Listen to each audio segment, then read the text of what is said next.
Hey guys! I mentioned before on the channel that my sister and I were huge fans of Gossip Girl during its original run, and we've noticed that after everything that's happened between Blake Lively and Justin Baldoni over the past year or so, a lot more people are looking back at Gossip Girl and wondering if the reason that there were always rumors that she and Leighton didn't get along on set might have been because of her behavior. So I thought it might be interesting to make a video and look back at all this from the perspective of a Gossip Girl fan. So with that being said, let's get into it. You know you love me. XOXO. Gossip Girl.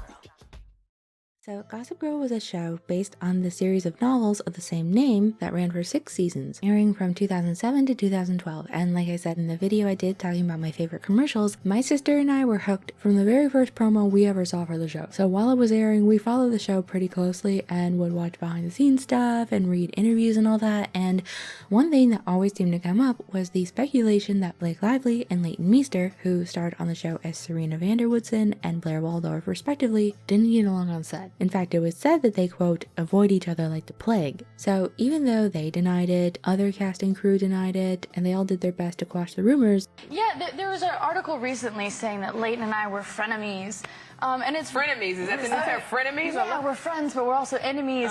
And it's they see our characters on the show, and they want that to be true in a sense. I think they want everybody's characters in real life to emulate that. And it's really strange because they always want to pit women against each other. You don't hear about like Penn and Chase hating each other and being jealous and competitive. So it's very silly. But you know, we all do get along very well, and it's upsetting that they have to do that to try to sell magazines. There's enough gossip on the show, just watch that. Actions speak louder than words for a reason, and despite everyone's insistence that they get along just fine, there were definitely some pretty solid indicators that there was at least some truth to the rumors. And funnily enough, even back then, it never felt like any of the problems, well, okay, alleged problems, were coming from Leighton. I mean, Leighton has always been very honest about the fact that she doesn't come from a place of privilege. I came from a place where I wasn't privileged or I didn't really have anything handed to me necessarily. So I think, you know, it doesn't matter where you come from. You can achieve good things. And that's, can we talk about that? Yeah, a little, yeah. All right, tell people the situation that you were in with your parents and everything. My parents had been part of a very interesting lifestyle, I guess you could say. They were in prison. Yes. Okay. And in an interview Leighton did with Flaunt, she said that before Gossip Girl came along, she wasn't even sure that she could afford to continue being an actress, saying, "It was ultimately what I wanted. It was the goal to be on something that people saw, or before that, even just to be on something. I would be on the verge of thinking, I don't know if I can afford to do this, but every couple of months I would get a job, and then it was like I could pay rent and continue to audition until the next thing." So yeah, it was always a little hard to believe that someone who had worked their whole life to better their circumstances finally landed their dream job just to jeopardize it by starting some petty drama. It just didn't seem like something she would do, especially since Leighton always seemed so grateful and down to earth in interviews and behind the scenes. High school TV is never really like high school TV. It's the most amazing heightened reality of what high school actually is, which is usually boring and horrible. And I had glasses and I don't even know what haircut I had. I think that the way that she deals with things in a way, like she's very affected by her family situation, her home situation, and her friends. I'm very much like that. Whereas Blake, not so much. You know, our costumes are better than anybody's clothes that I see in real life, even these supermodels that get clothes given to them. We have better clothes than that sitting right here at our fingertips. Still rolling, resetting. You hit me in the eye. Because Blake actually does come from a place of privilege, since most of her family are in the acting business and even helped her get some of her early roles, such as the one in Sisterhood of the Traveling Pants. In fact, her real-life dad even managed to finagle playing her on-screen dad in that movie, but whatever. The point is that privilege alone isn't the problem. You can't help where you come from. But when you're being given opportunities and positions that you don't deserve and you know you didn't earn simply because you have the connections and or money to do so, it can definitely create a sense of entitlement, and I personally think that's what happened with Blake. She got so used to being handed whatever she wanted and getting her own way that she came to expect it. And it wasn't just acting roles either. I'm talking about things like how Blake ended up in a leading role in her high school's championship choir, despite Blake herself admitting that she can't sing or dance. Were you a high school actress? No, I was in show choir. Glee is based on my high school, so it was it was so much fun. If I could be professionally in show choir for a living, I would, but I can't sing or dance.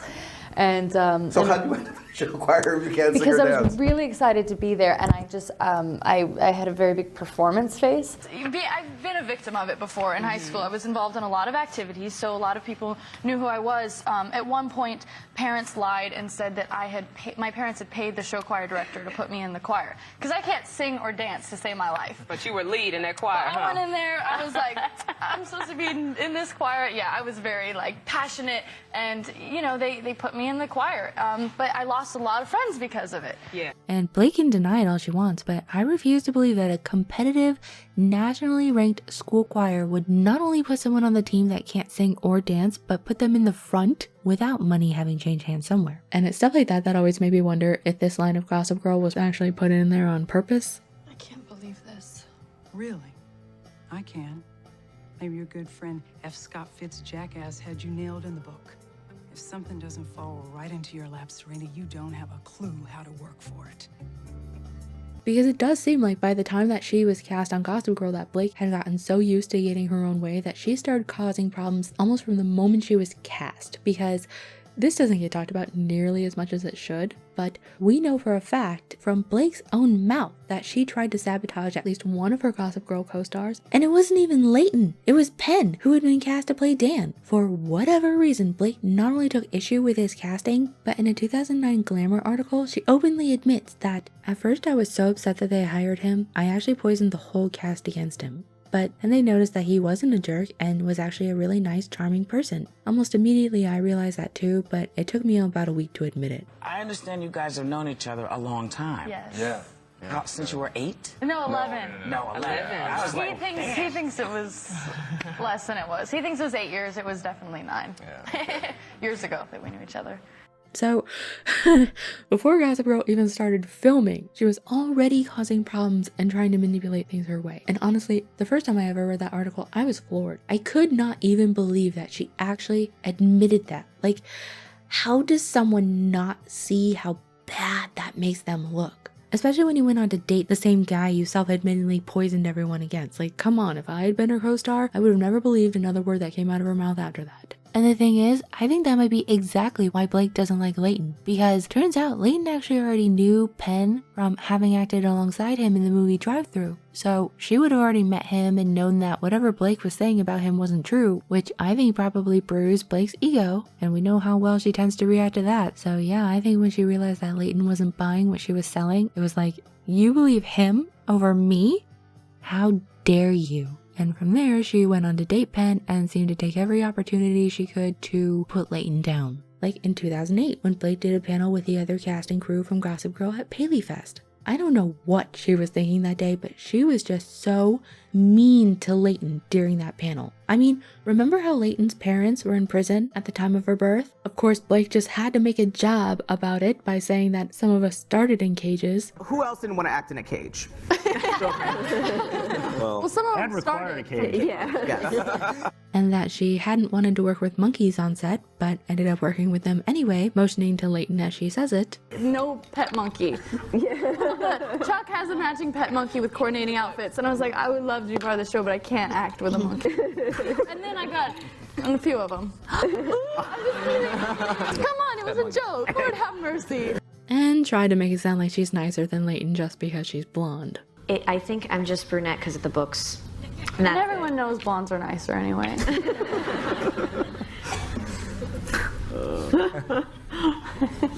Over there. Awkward moment by me. Which is funny because Leighton's actually a natural blonde, but whatever. Point is, if Blake was willing to act like this on stage in front of a crowded audience, how do you think she acts when she thinks no one else is watching? Because I'll tell you what, it was so clear just in that one panel that Leighton did not like her. I mean, look at her body language. She's positioned herself so she's angling away from Blake. It's clear from some of her facial expressions that she knows that Blake's jokes aren't really jokes. And if you watch behind the scenes footage of Gossip Girl, you see that there does seem to have been some truth to the idea that they avoided each other like the plague on set, because I've pretty much never seen them together unless they are actively filming a scene. I mean, just take this one for example. This was shot on location in Paris for the season 4 premiere, and even though it was just Serena and Blair in Paris, so obviously most of their scenes are going to be just between the two of them, you can see that Leighton is nowhere near Blake until she absolutely has to be. And believe me, that seems to have happened a lot. And it's also possible that another point of contention between the two of them, and maybe even others, was we already know that Blake got things that she didn't necessarily deserve because of her parents and or money, and it would seem like that sense of entitlement was alive and well during the filming of Gossip Girl as well, considering both she and Leighton talked about the wardrobe on set and how a lot of their costumes were rentals from designers that needed to be returned when the show was finished with them.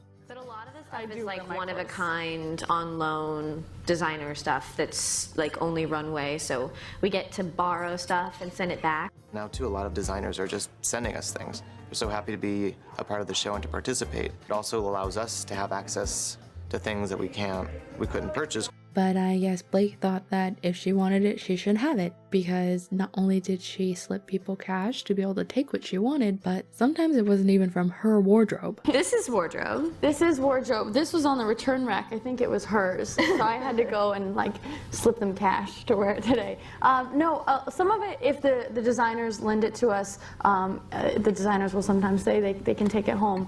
But then sometimes we have to slip it in our purse. No, I'm teasing. And I really can't help but wonder if anyone got in trouble for that, because it was supposed to be returned. Like, what? Did she think the designer wasn't going to notice that there was a piece and or outfit missing? I don't know. I'm just saying, whether it's a little thing, like purposefully pointing an ice cream cone farther away from your co-star than necessary so they have to risk getting ice cream on their hair and or clothes, or something more serious like poisoning your co-stars against someone simply because you didn't get your own way, if you really pay attention to Blake and how she acts, she really doesn't seem like a very nice person. Maybe that's also one of the reasons that Leighton said in a Porter article that Gossip Girl wasn't the healthiest environment, and when asked if she would do a Gossip Girl reunion, she definitely didn't seem overly keen on the idea. But really, who can blame her? I mean, I know they all probably had good days and bad days, since it sounds like the set of Gossip Girl was already pretty chaotic and demanding, what with a crazy schedule, the paparazzi constantly hounding them, fans of the show crowding the locations and making filming in New York even harder than it already was. Okay. No flash, please. It ruins the shot. Please don't flash. Hey guys, no flash. No flash. But that doesn't mean it's okay to go around bullying other people either. Because, as I said before, if this was how Blake was willing to treat someone in public and in front of a crowded audience, there's no telling how bad it really was behind the scenes, and I can't blame Leighton for wanting to stay far away from that. And she seems to be doing well these days, so I'm glad that despite whatever did or didn't happen on Gossip Girl, that she was able to move on and thrive. And as for Blake, well, it would seem like her mistreatment of others is finally starting to catch up with her.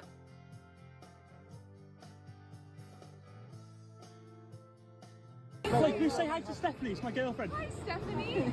Thank you so should leave him. First of all, congrats on your little bump. Congrats on your little bump. Text messages reveal shocking behind-the-scenes drama, from Blake Lively's alleged push to control the film's edit to these apparent mentions of Taylor Swift and even a weight discussion.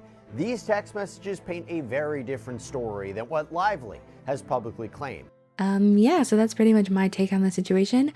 Before I go though, there's just one more thing I wanted to mention that I don't know if it's necessarily connected to Blake or the feud. It's just something I always thought was very curious about the show that never really made sense on its own. But if you consider the idea that the cast was maybe not getting along behind the scenes, it starts to make a lot more sense. So I'm just gonna throw it in here real quick. So, like I said, my sister and I were huge fans of Gossip Girl and watched every season as it aired, and if you were watching Gossip Girl back then, you might remember that there were a lot of leaks happening during season 4 of the show, which caused a, quote, production nightmare. But the thing that's always really stuck with me about it is that among these alleged leaks, there was a supposed mock-up for the season 4 DVD set. It's super low resolution because this was never released officially, but thank God I thought to save it anyway. But as you can see, it followed the same design setup as the previous 3 seasons had, and at least most of the leaks at the time turned out to be pretty legit. So back then, everyone thought this was going to be the cover for season 4. So imagine our surprise when the season actually came out on DVD, and for some reason it was not only a completely different design than what was expected, but a complete redesign of the whole series. And it's like, what? For the first 3 seasons of Gossip Girl, the DVD packaging featured a solid backing color with a cast photo in the middle and the name of the show, the season, and XOXO on top. And inside, the cover of the booklet and backside of the slipcover both had photos of the cast as well. Then comes season 4, and not only are there no longer any photos of the entire cast together, but the covers were now much more Grey's Anatomy than Gossip Girl. And my question was always, why suddenly change the entire DVD design midway through the show? Of all the DVD series I own, I've never seen such a drastic change in design, even if a major character had left the show. They always try to keep the packaging familiar and consistent to help people recognize the series and, because it looks good on the shelf. But yeah, I've never seen anyone just completely revamp the packaging design midway through the show, especially when I'm pretty sure they'd already had the packaging for that year all designed and ready to go.